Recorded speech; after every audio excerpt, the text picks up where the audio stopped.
সুপ্রিয় শিক্ষার্থীবৃন্দ, তোমরা কেমন আছো? আশা করি তোমরা ভালো আছো এবং বাসায় নিরাপদে আছো। বর্তমান এই বিশ্ব বিপর্যয় পরিস্থিতিতে ব্যবস্থাপনা বিভাগ সরকারি জিল্লুর রহমান মহিলা কলেজ তোমাদের জন্য অনলাইন ক্লাস কার্যক্রম পরিচালনা করে যাচ্ছে।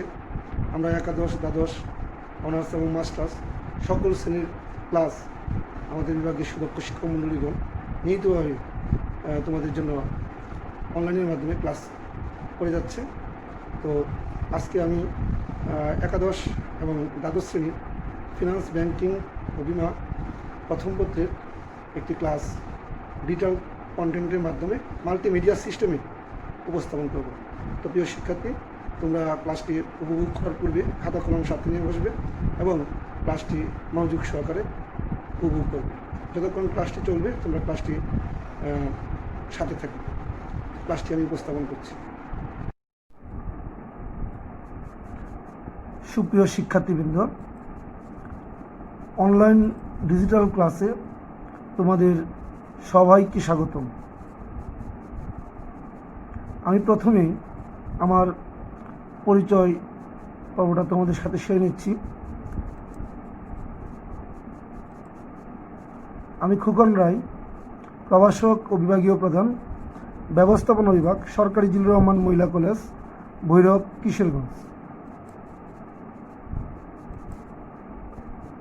আজকে আমরা যে বিষয়ের উপর ক্লাস নেব সেই ক্লাসের পাঠ পরিচিতি পর্বটা আমরা শেয়ার নিচ্ছি।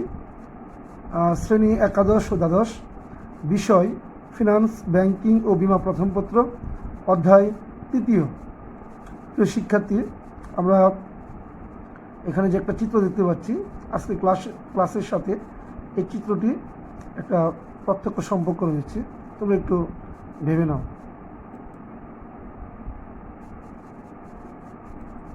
আজকের আমরা যে ক্লাস নেব সেই ক্লাসের আলোচনার বিষয় হচ্ছে অর্থের সময় মূল্য এর কিছু গুরুত্বপূর্ণ টপিকস নিয়ে আলোচনা। আমরা ইতিমধ্যেই অর্থের সময় মূল্য অধ্যায়ের 4টি ক্লাস সম্পন্ন করেছি। আজকে আমাদের পঞ্চম ক্লাস। তো এই ক্লাসের আমরা এই অধ্যায়ের গুরুত্বপূর্ণ যে কিছু বিষয় রয়েছে যেগুলো সকলেরই জানা প্রয়োজন এবং প্রত্যেকটা বিষয় পরীক্ষার জন্য খুব গুরুত্বপূর্ণ। তো তোমরা আজকে এই বিষয়গুলো এই ক্লাসে জানতে পারবে এবং শিখতে পারবে। তো ততক্ষণ তোমরা ক্লাসের সাথে থেকো।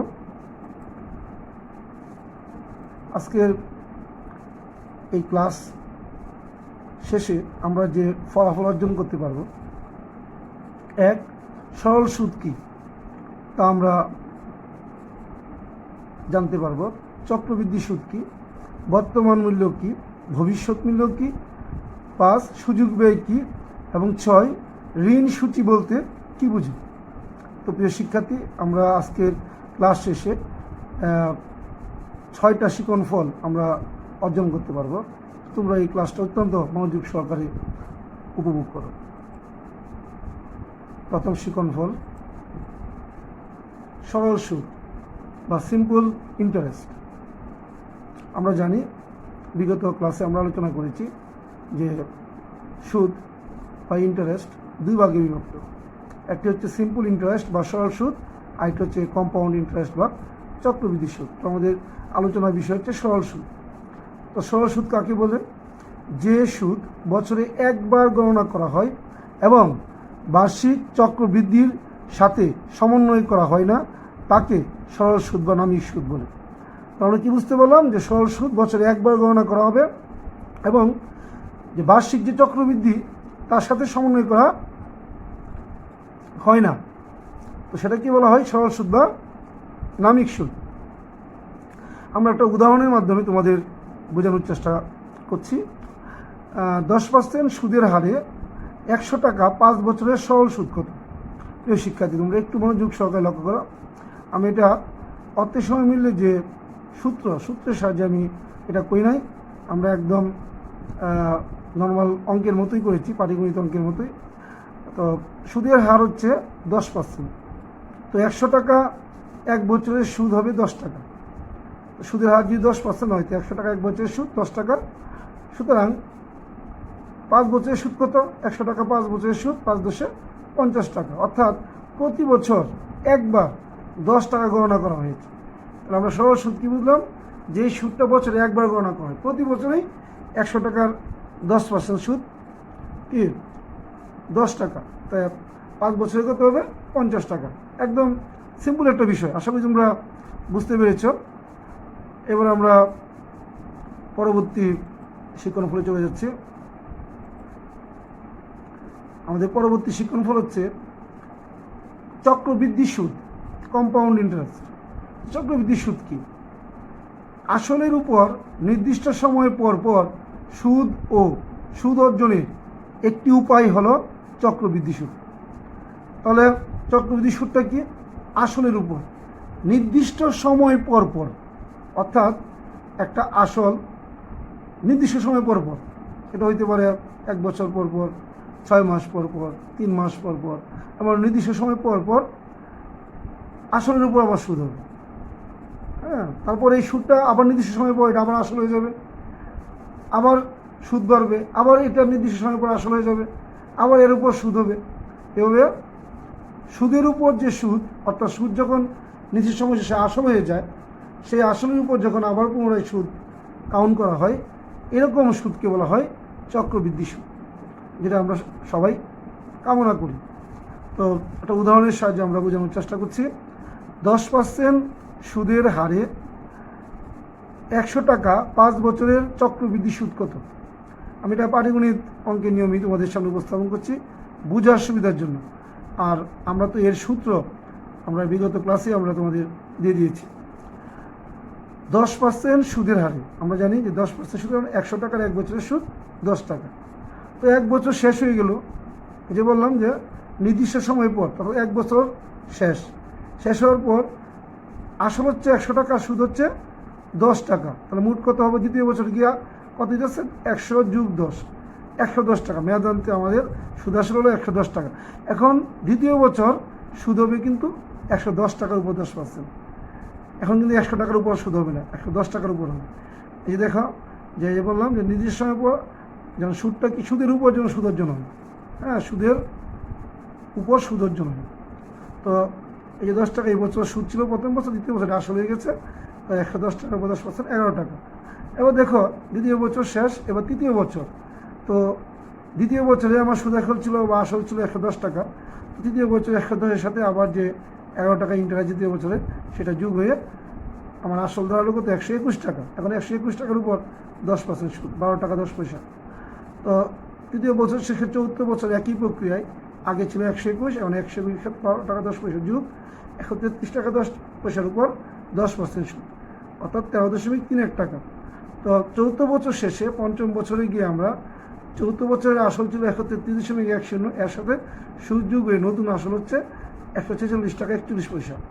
তো এর উপর আবার 10% সুদ 14 টাকা 64 পয়সা। তাহলে আমরা দেখতে পাচ্ছি পঞ্চম বছর শেষে মোট সুদ, প্রথম বছর, দ্বিতীয় বছর, তৃতীয় বছর, চতুর্থ বছর, পঞ্চম বছর, হ্যাঁ, মোট সুদ হচ্ছে 61 টাকা। 61 টাকা, এই যে 61 টাকা 5 পয়সা বা 61 টাকা, এটি হচ্ছে চক্রবৃদ্ধি সুদ। তো একই অঙ্ক আমরা সরল সুদে পেয়েছি কত? আনসার 50 টাকা, চক্রবৃদ্ধি সুদে 61 টাকা। তো এটি হচ্ছে চক্রবৃদ্ধি সুদ, যে সুদই মেয়াদান্তে আবার কি হয়ে যায়? আসল হয়ে যায়, তখন সেটার উপর আবার সুদ হয়। এই জন্য আমরা সংজ্ঞায় বলেছি যে আসলের উপর নির্দিষ্ট সময় পরপর সুদ ও সুদ অর্জনের একটি উপায় হলো চক্রবৃদ্ধি সুদ। তো প্রিয় শিক্ষার্থী, আমি আশা করি তোমরা চক্রবৃদ্ধি সুদ কি ভালোভাবে বুঝতে পেরেছ। এবার আমরা পরবর্তী শিক্ষণফলে চলে যাচ্ছি। বর্তমান মূল্য, প্রেজেন্ট ভ্যালু। ভবিষ্যতের কোনো নির্দিষ্ট সময়ে চক্রবৃদ্ধি সুদের হারে একটি নির্দিষ্ট পরিমাণ টাকা পাওয়ার জন্য যে পরিমাণ টাকা বর্তমানে বিনিয়োগ করার প্রয়োজন হবে তাকেই বর্তমান মূল্য বলে। ভবিষ্যতের কোনো নির্দিষ্ট সময়ে চক্রবৃদ্ধি সুদের হারে একটি নির্দিষ্ট পরিমাণ টাকা পাওয়ার জন্য যে পরিমাণ টাকা বর্তমানে বিনিয়োগ করার প্রয়োজন হবে তাকেই বর্তমান মূল্য বলে।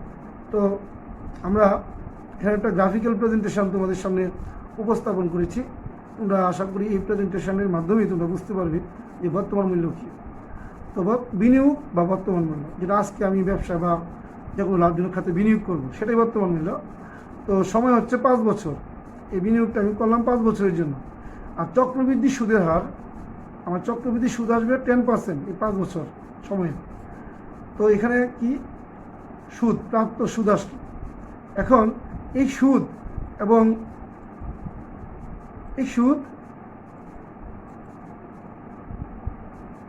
এই প্রাপ্ত সুদ এবং বিনিয়োগ বা বর্তমান মূল্য, এই দুইটা যোগ দিলে পরে যা হয় সেটা হচ্ছে ভবিষ্যৎ মূল্য, অর্থাৎ সুদ আসল।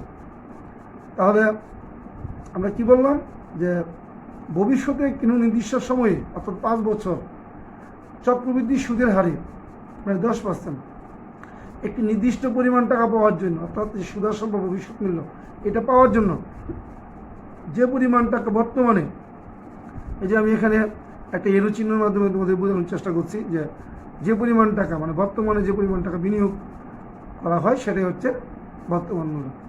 তো আশা করি তোমরা বর্তমান মূল্য কি বুঝতে পেরেছ এবং আমরা পরবর্তী ফলে চলে যাচ্ছি।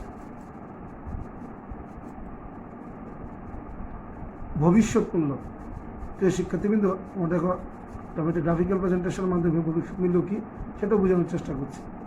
তো ভবিষ্যৎ মূল্য বা ফিউচার ভ্যালু একটি নির্দিষ্ট সময় পরে নির্দিষ্ট পরিমাণ অর্থের যে মূল্য বা দাম হয় তাকে ভবিষ্যৎ মূল্য বলে। একটা নির্দিষ্ট সময়ের পর নির্দিষ্ট পরিমাণ অর্থের যে মূল্য বা দাম হয় তাকে ভবিষ্যৎ মূল্য বলে। তো এটাও একই অবস্থা, বিনিয়োগ বা বর্তমান মূল্য। আমি সময় এখানে 5 বছর, যে নির্দিষ্ট সময় পরে 5 বছর পরে নির্দিষ্ট পরিমাণ অর্থে মানে বর্তমান মূল্য যেটা সেটা হচ্ছে নির্দিষ্ট পরিমাণ অর্থ নির্দিষ্ট টাকা সুদের হারে যে মূল্য বা দাম হয় তাকেই ভবিষ্যৎ মূল্য বলে। তো প্রিয় শিক্ষার্থীদের, আমরা তীরের মাধ্যমে আবার এই চিহ্নের মাধ্যমে তোমাদের বোঝানোর চেষ্টা করছি যে বর্তমান মূল্য এটা হয়ে গেল কি ভবিষ্যৎ মূল্য। নির্দিষ্ট সময় 5 বছর, সুদের হার 10%, প্রাপ্ত সুদ, এই প্রাপ্ত সুদ এবং বর্তমান মূল্য যেটা যোগফল হচ্ছে কি ভবিষ্যৎ মূল্য বা সুদ আসল। ঠিক এর উল্টা ভাবে হচ্ছে বর্তমান মূল্য। তো আমরা বর্তমান মূল্য কী এবং ভবিষ্যৎ মূল্য কী আমরা আশা করি ভালোভাবে বুঝতে পেরেছি। তো তোমরা একটু মনোযোগ সহকারে একটু অধ্যয়ন করো এবং বই থেকেও তোমরা একটু ভালো করে পড়ে নিবে। পরবর্তী শিক্ষণ ফলে আমরা দেখতে পাচ্ছি ঋণ পরিশোধ সূচি কি তা আমরা এখন আলোচনা করব। তো ঋণ পরিশোধ সূচি বলতে কিস্তিতে ঋণ পরিশোধের তালিকাকে বুঝি, অর্থাৎ সূচি বলতে আমরা তালিকাকে বুঝি। কিস্তিতে যখন ঋণ আমরা গ্রহণ করি, ঋণের টাকা যখন পরিশোধ করি আমরা, তখন একটা কিস্তির মাধ্যমে পরিশোধ করি, অর্থাৎ একটা নির্দিষ্ট সময় পর একই পরিমাণ টাকা দিয়ে যাব এবং একটা নির্দিষ্ট সময় পর কিন্তু এই ঋণটা কি জিরো হয়ে যাবে। এটি হচ্ছে ঋণ পরিশোধ সূচি। তো ঋণ পরিশোধ সূচিতে প্রতিটি কিস্তিতে ঋণের সুদাসল পরিশোধ আলাদাভাবে দেখানো হয়। অর্থাৎ প্রথম বছর আমি কিস্তি দিলাম, এখানে সুদ কত আসল কত এটা একদম ক্লিয়ারলি বোঝানো হয়। দ্বিতীয় বছর, তৃতীয় বছর, চতুর্থ বছর এবং একটা নিজের সময় সেটা জিরো হয়ে যাবে। তো আমরা এখানে সমকিস্তিতে ঋণ পরিশোধের ক্ষেত্রে অর্থের সময়মূল্য ধারণা ব্যবহার করা হয়। এই কিস্তি বার্ষিক, অর্ধবার্ষিক, ত্রৈমাসিক ও মাসিক ভিত্তিতে হতে পারে। আবার কিস্তি সময়ের শুরুতে বা শেষেও হতে পারে। তাহলে যে ঋণের কিস্তি এটা সময়ের শুরুতে হতে পারে অথবা সময়ের শেষে হতে পারে। তো আমরা এখানে একটা লোন অ্যামর্টাইজেশন শিডিউল উপস্থাপন করলাম তোমাদের জন্য। ঋণ পরিশোধ সূচি, প্রথম বছর ঋণ ছিল 1 লাখ টাকা, ইনস্টলমেন্ট কিন্তু 27,956 টাকা। ইন্টারেস্ট প্রথম বছর আমরা এখানে দিলাম না, প্রিন্সিপাল হচ্ছে 27,956 টাকা, এন্ডিং ব্যালেন্স 72,044। তো দ্বিতীয় বছর ওই এন্ডিং ব্যালেন্সটা দ্বিতীয় বছর বিগিনিং ব্যালেন্স হয়ে যাবে। এর উপর ইনস্টলমেন্ট তো ঠিকই আছে। তো এই 8% হারে সুদ 72,000 40 টাকার উপর 5,764 টাকা। তো এইটা ইনস্টলমেন্ট থেকে বাদ যাবে, বাদ গেলে 22,192 টাকা। এটা কিন্তু পুরোটা কি প্রিন্সিপাল, সুদ হচ্ছে 5,764 টাকা সুদ, আর প্রিন্সিপাল হচ্ছে 22,192 টাকা। তো উভয়টা মিলে কিন্তু 27,956 টাকা। তাহলে এখন আমার 72,044 টাকা থেকে এটা যদি বাদ যায় তাহলে হয় 49,000, অর্থাৎ 2 নম্বর কলাম থেকে বাদ যাবে 5 নম্বর কলাম, বাদ দিলে হয় 49,852 টাকা। এবার এটা হয়ে যাবে পরবর্তী 2 বছরের বিগিনিং ব্যালেন্স। ওই বিগিনিং ব্যালেন্স যেটা হলো, আমার কিস্তি কিন্তু ঠিকই আছে 27,956 টাকা। এখন আমরা 8% আর ইন্টারেস্ট ধরলাম 49,852 টাকার উপর 3,999 টাকা। এখন এই ইনস্টলমেন্ট থেকে এই 3,999 টাকা বাদ দিলে হয় 23,960 টাকা। এটা হচ্ছে প্রিন্সিপাল বা আসল, আর সুদ হচ্ছে 3,999। তো এখন 49,852 থেকে 23,960 টাকা বাদ দিলে হয় 25,885 টাকা। পরবর্তী বছর এটা হয়ে যাবে বিগিনিং ব্যালেন্স। ঠিক, কিস্তি আমার ঠিকই আছে এক সমান। তো এবার বিগিনিং ব্যালেন্স 25,885 টাকার উপর 8% আর ইন্টারেস্ট 2,071 টাকা। এখন এই ইনস্টলমেন্ট থেকে এটা বাদ দিলে হয় 25,885 টাকা, 25,885 টাকা। তো আমরা যখন 2 নং কলাম থেকে 5 নং কলাম বাদ দিব 1 সমান, এটা 0 হয়ে গেল। এই যে 0 হয়ে গেল ক্রমান্বয়ে, এটাই হচ্ছে ঋণ পরিশোধ সূচি। আর তোমরা লক্ষ্য করো, সুদ কিন্তু ক্রমান্বয়ে কমে যাচ্ছে, আর আসল কিন্তু কি আস্তে আস্তে বৃদ্ধি পাচ্ছে। যে 22,192 পরে 23,960 পরে 25,885। তো এখানে প্রথম বছর কেন 0 হলো? যে সুদটা কাউন্টের ক্ষেত্রে একটা নিয়ম আছে, যেমন শুরু এবং শেষ, এর কারণেই প্রথম বছর 0 দেখানো হয়েছে আর কি। তো প্রিয় শিক্ষার্থীবৃন্দ, আমরা লোন অ্যামোর্টাইজেশন শিডিউলের উপর শুধু একটা ক্লাস নিব, তখন তোমাদের এই বিষয়টা আমি পুরোপুরি বোঝাবো যে কীভাবে এইরকম একটা শিডিউল কমপ্লিট করতে হয়। তো আমরা পরবর্তী শিকনফলের দিকে এগোই।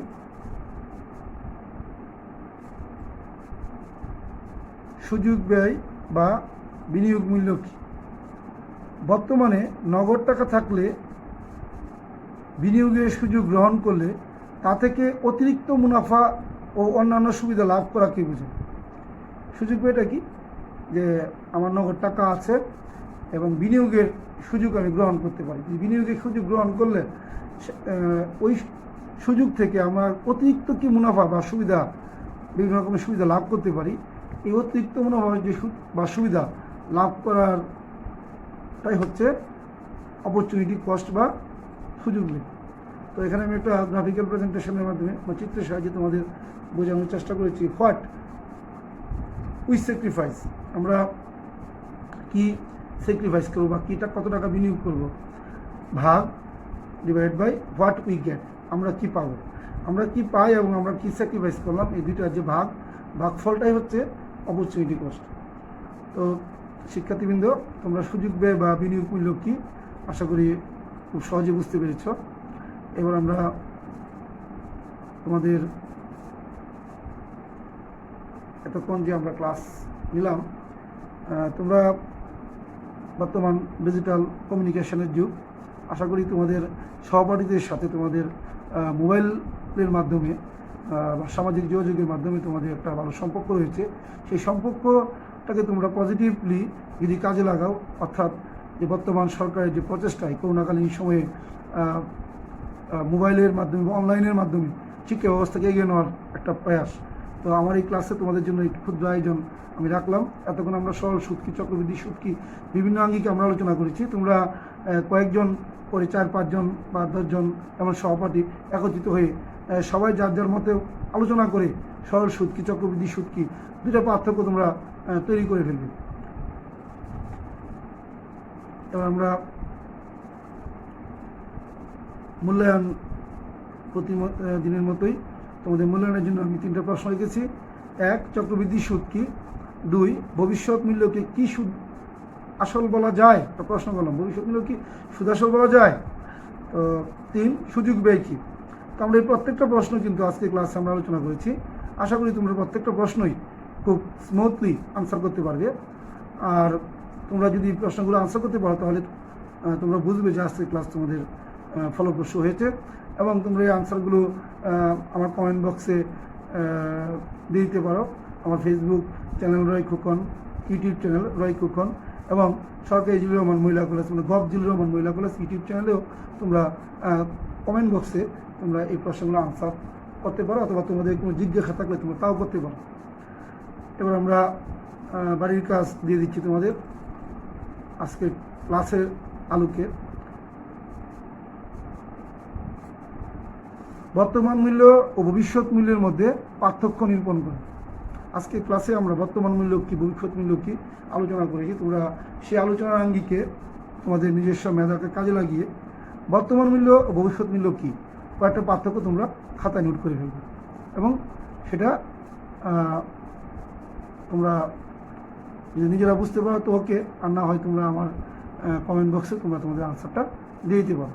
আমি তোমাদের অবশ্যই সঠিক বা বেঠিক বা ভুল হলে তা ধরিয়ে দেওয়ার চেষ্টা করব। আজকে ক্লাসের আমরা একদম শেষ পর্যায়ে। এতক্ষণ তোমরা অত্যন্ত ধৈর্য সহকারে ক্লাসটি উপভোগ করার জন্য আমার অন্তঃস্থল থেকে তোমাদের সকলকে ধন্যবাদ জানাই। সবাই সুস্থ থাকো, ভালো থাকো এবং বাসায় নিরাপদে থেকো।